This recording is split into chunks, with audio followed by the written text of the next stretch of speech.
Media మిత్రులందరికీ నమస్కారం. ఈరోజు మాజీ మంత్రి, కాంగ్రెస్ సీనియర్ నాయకులు, కలెక్టర్ ఆఫీస్లో ప్రభుత్వ అధికారులతో సమావేశం పెట్టడం జరిగింది. దాన్ని మేము తీవ్రంగా ఖండిస్తూ ఉన్నాం. కారణం, నువ్వు ఏ హోదాతోటి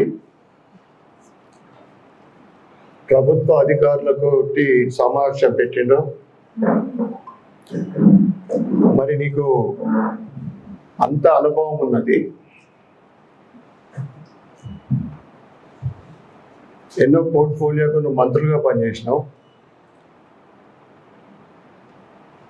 మరి నీకు తెలిసిందా, తెలియక చేసినావా, లేక అధికారం ఉందని అహంకారంతో?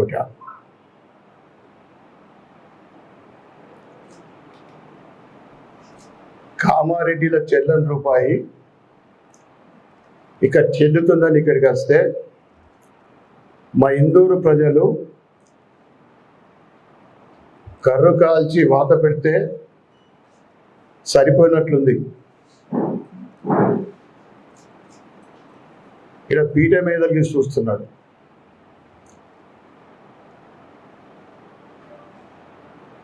నీకు అర్బన్ మీద అంతా ప్రేమ ఉంటే ఇక్కడ అనేక సమస్యలు ఉన్నాయి. 10 ఏళ్లలో ఒకరికి ఇల్లు ఇవ్వలే, రేషన్ కార్డులు లేవు, పెన్షన్లు సరిగా వస్తలేవు,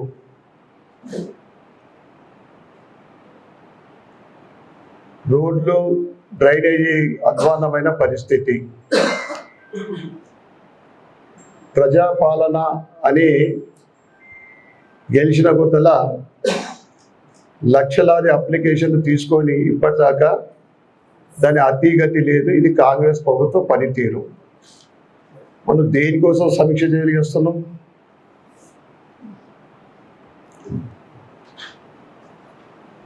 నేను అర్బన్ ప్రభుత్వ అధికారులకు, పోలీస్ యంత్రాంగానికి ఒకటి చెప్పదలుచుకున్నా. గెలిచిన ఎమ్మెల్యేని నేను, ఓడిపోయిన ఆయనకు సలాం గులాంగిరి చేస్తా అంటే మాత్రం ఊరుకునేది లేదని మీడియా ద్వారా అధికారులకు హెచ్చరిస్తా ఉన్నా. నేను ప్రశాంతమైన ఇందూరు నగరాన్ని మతాల మధ్యన చిచ్చుపెట్టుడు ప్రారంభమైంది. అర్బన్ నియోజకవర్గాన్ని మరి ఒక బైన్సా చేస్తుంటే ఇక్కడ ఎవరు కూడా ఊరుకునేది లేదు. హిందువుల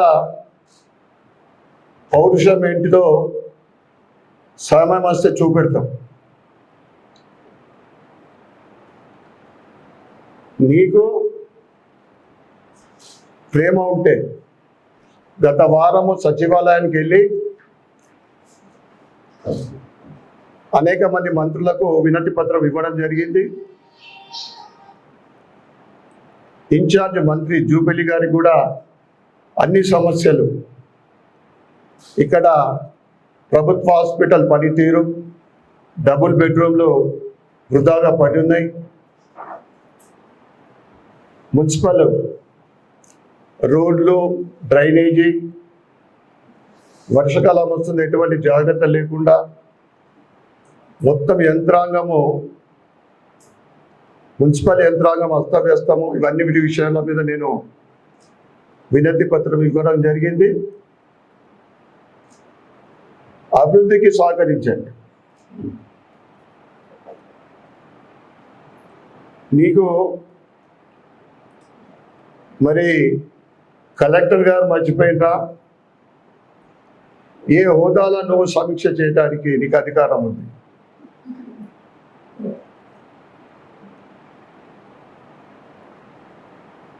అదేవిధంగా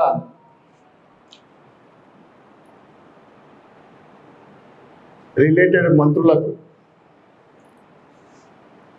అన్ని విషయాలు అర్బన్ సమస్యలపైన లెటర్లు ఇస్తూ దాన్ని సమస్యలు తీర్చే వరకు దాన్ని మేము ఫాలో అవుతాం, పని చేపించే వరకు ప్రభుత్వాన్ని వదిలేదు. ఏదైతే ప్రజాపాలన ద్వారా మీరు అప్లికేషన్లు తీసుకొని ఇంతవరకు ఎటువంటి చర్యలు లేవు. 6 గ్యారంటీల అమలులో కేవలము ఒకే ఒక ఫ్రీ మహిళలకు ఫ్రీ బస్ తప్ప మీరు ఇచ్చిన గ్యారంటీ ఇంతవరకు కూడా ప్రజలకు ఎటువంటి కూడా ఏవి కూడా అందడం లేదు. వాటి మీద శ్రద్ధ పెట్టండి. మీరు ఇచ్చిన హామీలు నెరవేర్చడానికి ప్రయత్నం చేయండి. అంతేగాని 10 ఏళ్ళ తర్వాత అధికారం వచ్చిందని అర్బన్లో పీట వేసి కూకుంటా అంటే మాత్రం మీరు ఎవరు కూడా చేతులు కట్టుకొని కూకోలేదు. మరి ఒక్కసారి ప్రభుత్వ అధికారులను కూడా నేను మీడియా ద్వారా హెచ్చరిస్తాను. దౌర్భాగ్య పరిస్థితి శేఖర్ భాయ్ ఎట్లుందంటే, ముందు మనకు అలీసాగర్కి వెళ్ళి నీళ్ళు వస్తే ఫస్ట్ కంటేశ్వరు ఇక్కడికి వెళ్ళి మొదలవుతుండే, అర్సాపల్లి ఇక్కడికి వెళ్ళి. ఇప్పుడు ఆ మాలాపల్లికి వెళ్ళి మొదలైపోయి ఇక్కడికి వచ్చే వరకే వాటర్ అందుతలేవు సరిగ్గా.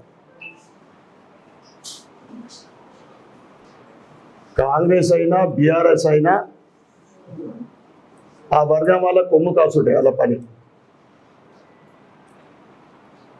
హిందువులు అంటే పట్టరు, హిందువులు అంటే వాళ్ళకు లెక్కలేదు. అది సమస్య. ఇప్పుడు ఇంటింటికి సర్వే జరుగుతూ ఉంది, వాటర్ అంటే ట్యాప్ ఉందా లేదా అని. అమృత్ 2 స్కీమ్ కింద రాబోయే రోజులలో 237 కోట్లు అలాట్ అంటే శాంక్షన్ అవ్వడం జరిగింది. కొద్ది రోజుల్లోనే అంటే టెండరింగ్ కూడా ప్రాసెస్ అయిపోయింది. దాని ద్వారా కొత్త వాటర్ ట్యాంకుల నిర్మాణం, కొత్త పైప్ లైన్లు, పాత చాలా సంవత్సరాల క్రితము పైప్ లైన్ల మార్చడం, ఇవన్నీ కూడా దాంట్లో భాగం. కొత్త కాలనీలలో కూడా water line. But it takes time అంతే, ఎందుకంటే 1 సంవత్సరం లోపైతే కంప్లీట్గా అవుతుంది. సర్వే జరుగుతూ ఉంది డివిజన్ వల్ల. ఓకే, ధన్యవాదాలు.